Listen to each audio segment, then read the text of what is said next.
Hello everyone, this is your Feng Shui Mom.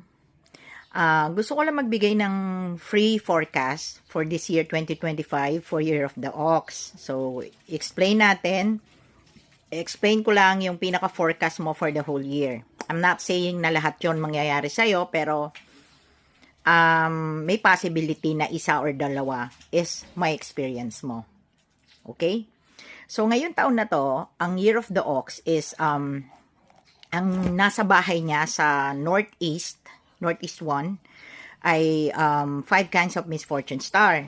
Ang ibig sabihin po ng 5 kinds of misfortune star ay problem sa relationship, sa health, finances, career, and business. So, kung may business po tayo, may career tayo, so yun po.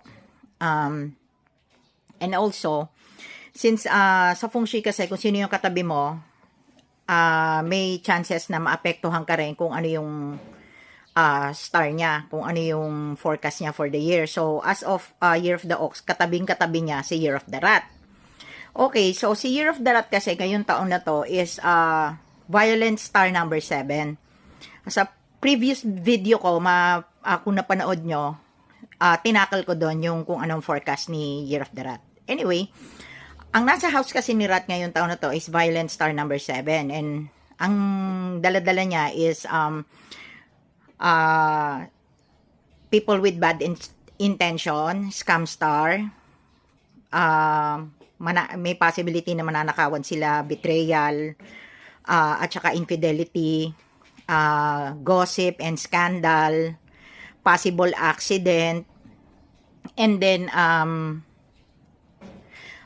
so yun, yung star na yon may possibility na, ang tawag kasi namin dyan is indirectly hit. So may possibility na kumbaga sa maaambunan ka ng slight, may experience mo.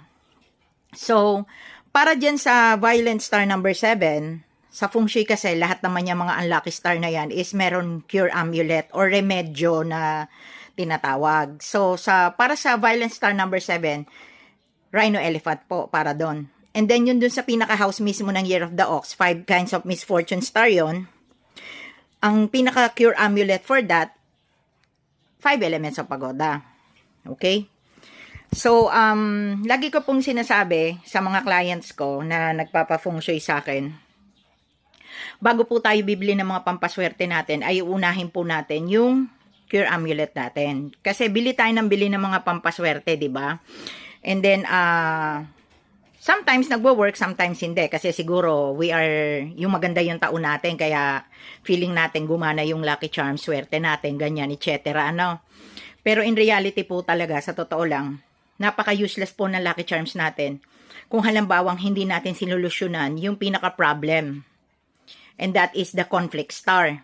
So, kung wala pong solution ng ating mga conflict star, is hindi po gagana yung mga pampaswerte na yan, no? Whatsoever. So, yun po. So, most of my clients, syempre, ang lagi ko pong kaharap na mga kliyente is yung mga problemado. Like, may problem sa relationship, may problem sa business, may problem sa career, kung ano-ano, sari-saring problema. So, yun po. As a Feng Shui consultant, I'm not a master, okay? I am just a Feng Shui consultant. Yan po ang ma-advise ko sa inyo. And also,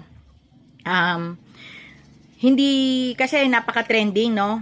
Explain ko lang ng konti. Napaka-trending po ng Piyaw or Pishu, Lucky Charm.